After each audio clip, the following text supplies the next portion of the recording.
Šis epizodas yra specialiai skirtas InvestVcoin projektui kriptovaliutai, kurios vertė nukrito beveik 99%. Tai projektas, kuris buvo sukurtas ir aktyviai reklamuotas Tomo Dulkio. Paklausus projekto herojaus, kas šiuo metu vyksta su moneta, buvo pateiktas atsakymas - nieko nevyksta. Moneta šiuo metu ilsisi, pavargo. Šios monetos kūrimas, aktyvus kvietimas investuoti, reklama ir galutinis rezultatas, kai uždirbo tik projektų kūrėjas, o investuotojai prarado apie 99% savo lėšų, turi labai aiškių sąsajų su finansiniais nusikaltimais, ypač su finansiniais piramidės schema, kurioje realią naudą gauna tik organizatorius. Ir tai yra lengvai įrodoma. Tai nėra vieno atsitiktinio ar technologiškai nekompetentingo žmogaus projektas, nors viešajame įvaizdyje gali būti sudaromas įspūdis, kad tai vieno asmens veikla, bet egzistuoja faktiniai įrodymai, jog tai yra projektas, kuris yra būtent jo inicijuotas. Jis yra pagrindinis organizatorius ir vykdytojas, tačiau kartu tai buvo komandinis projektas, kuriame dalyvavo ir kiti asmenys. Tai sudaro aiškią sąsają su galimu grupiniu nusikaltimu. Pagal baudžiamąją teisę grupinis nusikaltimas yra toks, kuriame dalyvauja organizatorius, vykdytojai, padėjėjai. Organizatorius tai asmuo, kuris sumano nusikaltimą, koordinuoja kitus, gauna finansinę naudą. Vykdytojas tai asmuo, kuris tiesiogiai atlieka veiksmus, renka pinigus, vykdo pinigų plovimą, verbuoja žmonės, dalyvauja schemos įgyvendinime. Padėjėjas tai asmuo, kuris vykdo reklamą, tvarko dokumentus, atlieka techninę dalį, kuria ar palaiko pačią monetą. Šiuo atveju organizatoriaus ir vykdytojo vaidmenys yra itin glaudžiai susiję. Už tokio pobūdžio finansinės piramidės schemas ir grupinius nusikaltimus baudžiamoji atsakomybė yra diferencijuojama pagal vaidmenį. Tai organizatorius gauna nuo 8 iki 10 metų laisvės atėmimo bausmę, turto konfiskavimą, civilinius ieškinius. Vykdytojai nuo 4 iki 8 metų laisvės atėmimo bausmės, padėjėjai nuo 2 iki 6 metų laisvės atėmimą. Į šią situaciją gilinsis atsakingos institucijos, kurios jau turi faktinių įrodymų ir jų bus dar daugiau.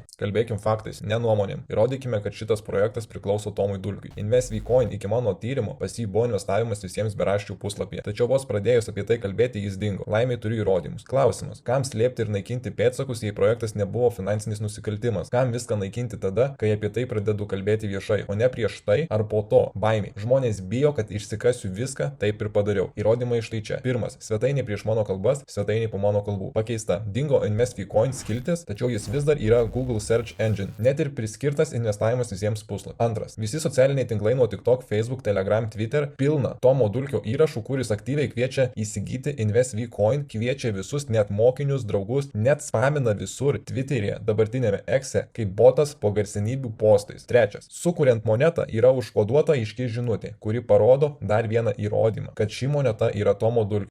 Įrodysiu, kad ši moneta yra Tomo Dulkio, tai jūs galite parašyti per TonViewer InvestV ir jums išmes Investing for Everyone. Tai yra Tomo Dulkio koinsas, matote, jo yra tos monetos pagrindinis adresas, tada yra kūrėjo adresas, taip pat matote, čia yra social media, svetainė, simbolis, pavadinimas ir taip toliau.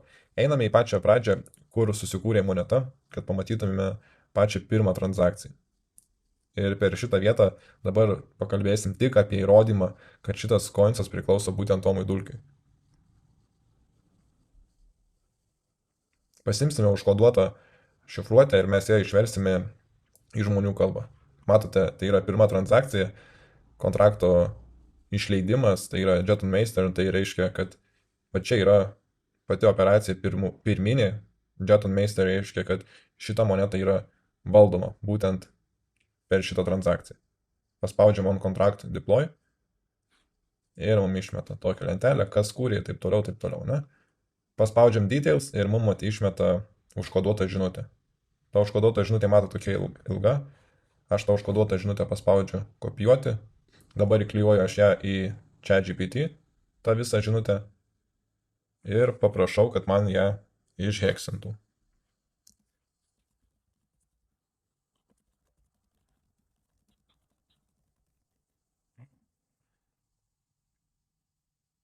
To jau mums išvers, kas čia buvo užkoduota, kas čia buvo parašyta.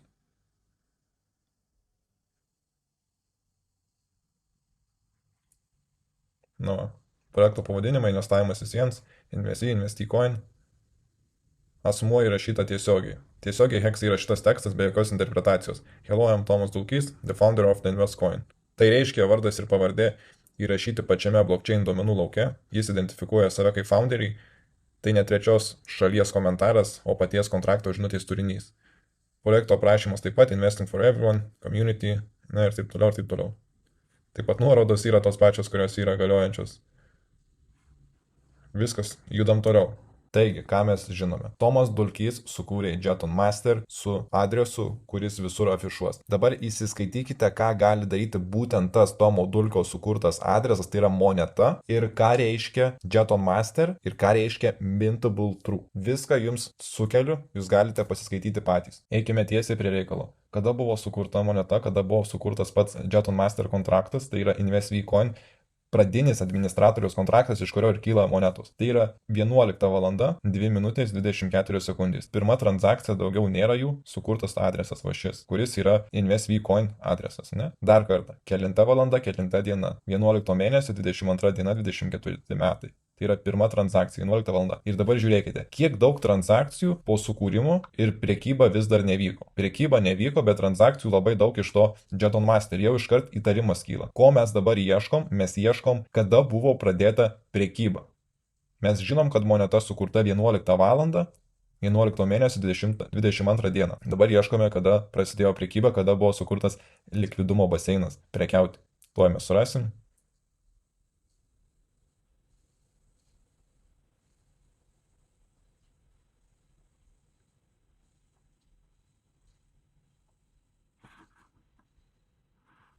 Va.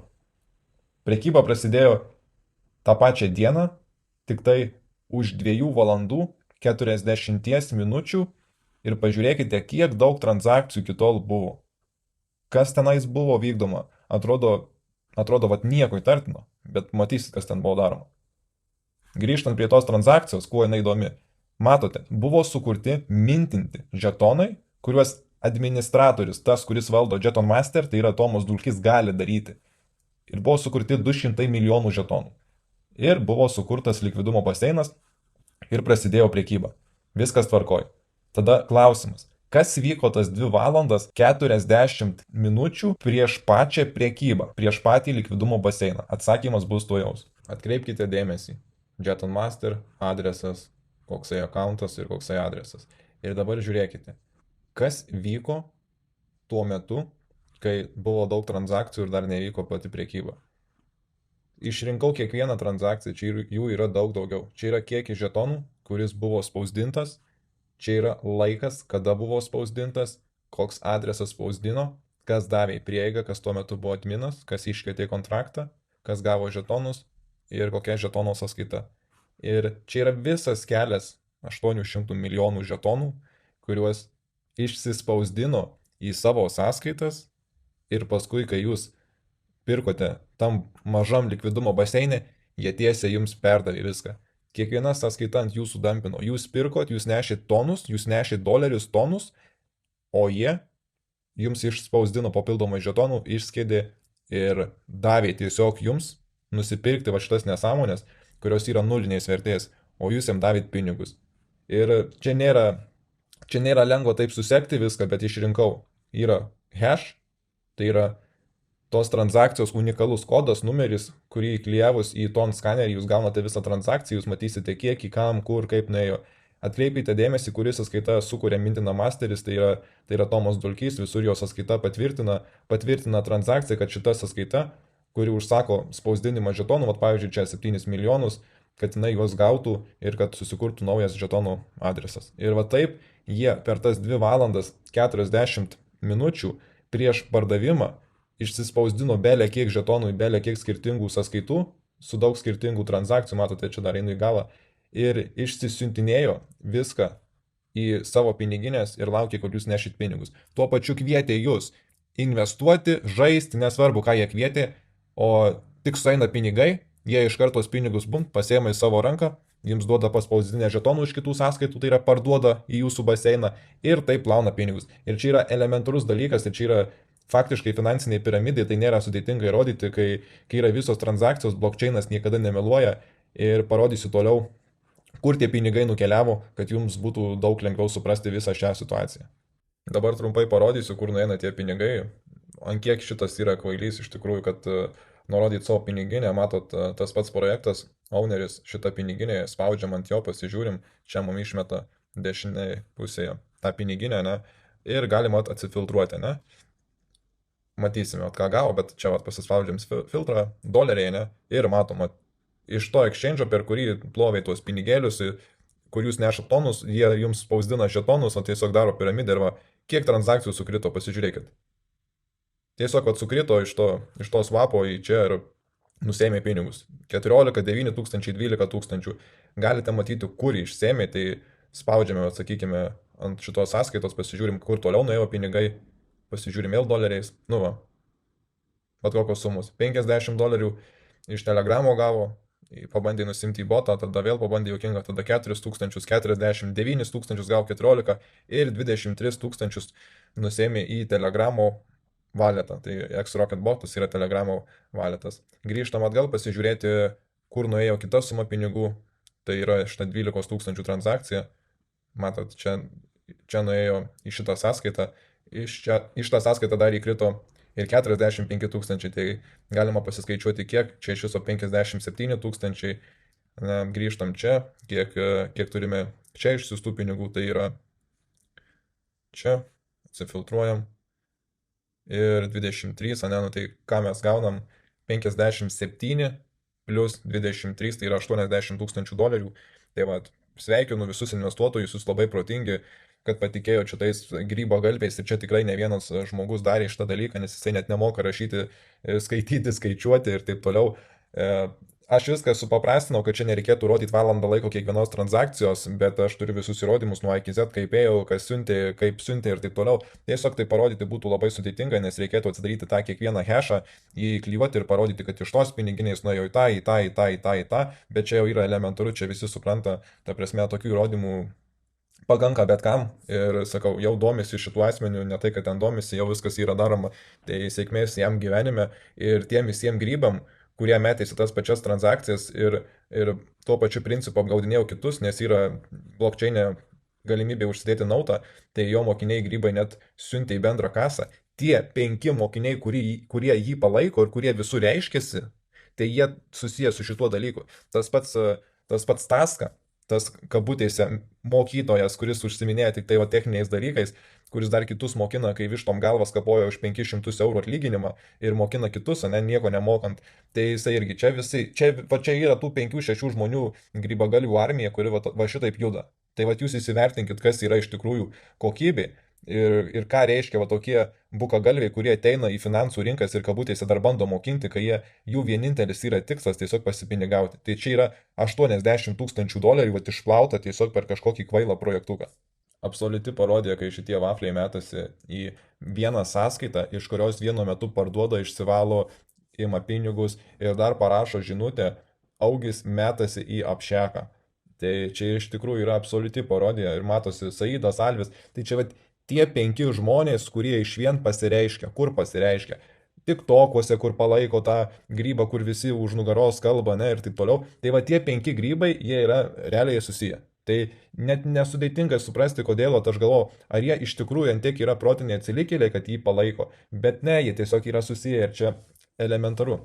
Dar didesnį parodija, nes Tomas Dulkys visur naikina visą informaciją apie InvestVcoin, tačiau kai aš nuėjau per tą nuorodą, kuri yra užkoduota į Telegramo accountą, į kurį veda, jisai pamatęs mano paskyrą trading mokymų, nusprendė pabūti herojus ir pasipaustino į savo grupę. Tai jis prisipažino, kad tas kanalas yra jo, tas projektas yra jo, nors jau ir taip yra 100 įrodymų, bet jisai vienu būdu slepia viską, trina, o kitu būdu pats patvirtina, kad tai jo projektas. Tai yra atitraufavusio žmogaus sindromas. Dabar pasiklausysite, kaip dislektikui sekasi skaityti ir dėlioti mintis ir suprasite, ką aš turiu omenyje. Nemokant skaityti, rašyti ir dėlioti minčių, juokui dislekcija sunkumų nesukelia. Sugeba pajuokauti iš to, ką jisai padarė, sugeba apsimesti durnu, tai yra tiesiog graudus vaizdas.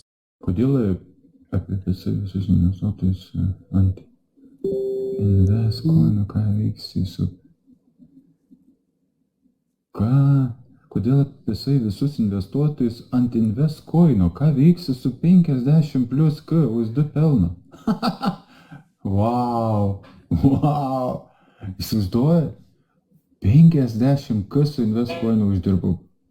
Tai jie vakar tos skrinšotus tautomai ir buvo užmetę. Wow, 50. Nu, neblogai. 50 tūkstančių. Staska, tai kaip aš čia pasiėmiau tą 50 tūkstančių, galiu paaiškinti. Nes aš pats nesuvokiu, iš kur tiek paimti 50 tūkstančių. O čia tai kosmosas. Nepažįstu, aš nemoku aš iki tiek skaičiuoti. O, alio, Kiek čia myli. nulių? Alio. Kodėl apie visus... Štai taip atrodo tas menkavertis coinsas. Kiek matėme, 80 tūkstančių dolerių yra piniginėse, tai dar galite pridėti dar kelis tūkstančius, kažkur kitur flaudina, nu ne esmė. Esmė yra tame, kad nukrito 99%. Aš pradėjau kalbėti apie šitą coinsą vat būtent šitoj vietoj. Ir kas nutiko, sutapimas ar ne, niekad vat nebuvo tokių prekybos apimčių, va čia ir atėjo, jisai atkelt bandė durnelis tą coinsą, pridėjo pinigų dar 10 tūkstančių ar kiek, kad tik tai nuo dugno atmuštų, kad neatrodytų kaip afera, nes nu jūs pasižiūrėkit, vat, iki šito taško, vat, kaip atrodė moneta. Ir jisai sako, ilsisi mūsų moneta, miega dabar žiemos miego kaip meškiukas. Tarsi praplovė ir viskas. Ir atėjo, va čia susipirko per tą pačią piniginę, kurią galite atsidaryti Google šito tą vietą, kur į savo piniginę buvo priminti nežetonų. Tai įsivaizduokit, kaip vyksta visa schema. Žmonės atneša pinigus, jie išsiparduoda aukštai, išsiparduoda, žmonės perka, išsiparduoda ir tuos coinsus spaudina ir išvien pardavinėja ir už tą parduotą coinsą jie gauna tonus, iš tonų eina į dolerius, ane, vat, ir viskas. Žmonės turi daug menkaverčių coinsų, juos čia kažkur parduoda, nes netiki ir tas kvailys atvaima dar susiperka gavo savo coinsus. Nu čia iš tiesų, sakau, iš tiesų yra absoliuti parodija, bet jeigu jisai daro, ką jis nori, bet vat, labai juokingas faktas yra tas, kad pasižiūrėkit, kur aš pradėjau kalbėti Discord'e apie šitą coinsą, tai va šitoje vietoje. Ir nežinau, ką daryti, ir dar susipirko kvailys su ta piniginė, su kuria ir išsiplovė. Tai tik parodo, kad ta prasme pats susiperka. Sekančiam vaizdo įraše pamatysit, kalba maždaug, oi, tai čia sako kažkokie pardavimai, pirkimai vyksta su coinsu, nežinau, sako, čia reikia trading, žiūrėti, kas ten vyks. Ir dar rekomenduoja, kad bus projektų, kurie bus susijęs su šituo coinsu. Tai jūs įsivaizduokit, susipirko visus tuos coinsus už nulį praktiškai. Nu, menkaverčius coinsus nusipirko su minus 99%, kurie buvo. Tai čia sakau, va čia yra jūsų traderiai, jūsų mentoriai ir jūsų kiti mentoriai, kurie vištom galvas kapoja už 800 eurų ir dar jūs mokina. Tai pagalvokit iš tikrųjų, kokia yra finansų rinkos ekosistema dabar, kas mokina jūs, kokius projektus duoda ir nebūkit lengvatikiai.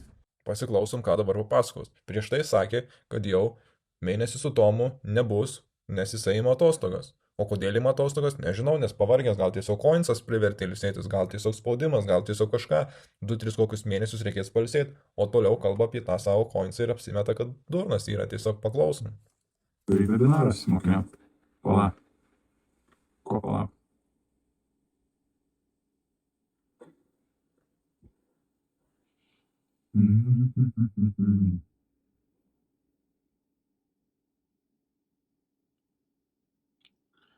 Kaip vyksta su koinu? Ta prasme, kas vyksta su koinu? Kas vyksta? Kas čia koinas? Ai, tai tu čia koinas? Aš tai net negalvojau, kad tu čia koinas. Ai, tai čia mano koinas. Ai, viskas aišku. Tai pasižiūrėkit, yra dekskrinė. Pasižiūrėkit dekskrinę ir matysite. Kažkas ten vyksta, kas aš negaliu daug. Nežinau, kas ten vyksta. Ta piniginė, kuri gavo daugiausiai nemokamai žetonų, tai yra primintinta, tai yra prigaminta į tą piniginę, jinai išsipardavė daugiausiai aukščiausiose kainose ir susipirko dabar kelios dienos po to, kai pradėjau kalbėti. O kas taip daro, nežinau, kas tai piniginiai davė žetonus, adminas, kas adminas Tomas Dulkys, ar jisai kažką žino, nežino, koks koinsas, aš net nežinau, ai tai jūs čia koinai, ai tai gal čia jūs tokie koinsai. Perka, parduoda kažkas. Kažkas?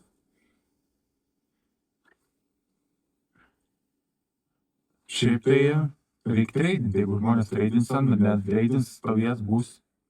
Kol kas to... Čia ką pasakė, iš tikrųjų nesuprantu, čia absoliutų marazmą, reikia treidinti. Tarsi niekas to koino netreidina, visiškai apyvarta buvo nulinė, kol nepradėjau kalbėti, tada tik tai pradėjau iš savo pinigų supirkinėti šiek tiek, tam, kad neatrodytų kaip visiška afera, nes minus 99% jau juokingai. Minus 95, nu jau šis tas gali sakyti, nu nepasisekė. Bet vėlgi, kai žinot kontekstą, tai jūs suprantat, kas tenais buvo. Yra planas. Koks? Yra planas ateityje. Pirkimų nemažai buvo, jo. Yra planas ateityje, galiu pasakyti, padaryti žaidimą. Jeigu, sakykime, žaidimą, galiu papasakoti, Telegramo žaidimą, Bepso žaidimą, kurisai bus susijęs. Jūs prapisit, aš uždirbsiu. Jums raganosis, o man bebro dantys. O kažkurio koino, greičiausiai, arba Investcoin. Tai vat, Investcoinas gali būti tas koinas, ant kurio jau išplovė visus ir kurį susipirko už visiškai niekinę kainą, nukritus 99%, kad turėtų vėl visą pasiūlą ir kad galėtų vėl apipisti. Vėl raganosį, bebro dantis, stirnos ragus, važiuojam. kainų. Arba jo pakaitalų. Ką tai reiškia? Pakaitalų. Viskas aišku. O kas tau pakaitalą darys? Gal turi kokią komandą, gal netyčia čia net tu vienas kažką darai? Pakaitalas. Pakaitalas tai gali būti tai, kad su investcoinu gali nusipirkti kitą coiną. Tai va čia gali Nu, na. būti, kad toks bus dalykas, galimai, dar nieko nežinau, dar bus matyti. Ir tada bus galima žaisti ant žaidimą, ten dar kažką, nu taip toliau. Yra geras planas, iš tikrųjų. Žaidimas, sakau, žaidimas. Dėkit pinigus, įpisim raganosį, mes būsim turtingi, o jūs su patirtim. Jau kalbėjau su programuotojais. Šiaip turėjome jau daryti, Bla. jau kalbėjau su programuotojais. Viskas aišku. Ar vienas žmogus dirbo? Ne vienas. Šiaip turėjome jau daryti sausio Turėjome daryti. Daugiau skaita. mėnesį tą visą, bet tą žaidimą, bet biškai čia viskas nusikelia, tai truks kažkur gal apie 3-4 mėnesius, bet dar aišku nėra pradėta, jeigu vien programavimą darymus, tai tiek mėnesių. Tai per šios metus gal ir išeis padaryti, bet planas yra sukurtas, visa istorija, viską kas kaip daryti, tai bus matyti. Tai va, jie ten su to investcoinu kažkaip ten judės, bus. O dabar Čia lygiai kaip mokina. Kažkur kažką nupirk, parduok, nu čia jeigu nepasisekė, pramuš lygiai, kažkur kilsim. Tarsi jis visiškai dislektikas, jis nesigaudo aplinkoje, nesigaudo tekste, mintyse, niekur, nesupranta, ką padarė. Absoliuti parodija. kol kas nieko. Ten kažkas perka, jo, buvo vakar stiprus pirkimai, ten šokinėja pirmyn atgal. Tai va. Tai ką, būtų tiek tada. Įsivaizduokit, moneta nukritus 99%, nejudėjo visiškai. Tik pradėjo kalbėti kažkur kažkas iš tos piniginės, į kurią Dulkys prispausdinė žetonų nemokamų išsipardavė, atėjo ir vėl pradėjo pirkti. Kažkur kažkas. Žiauru.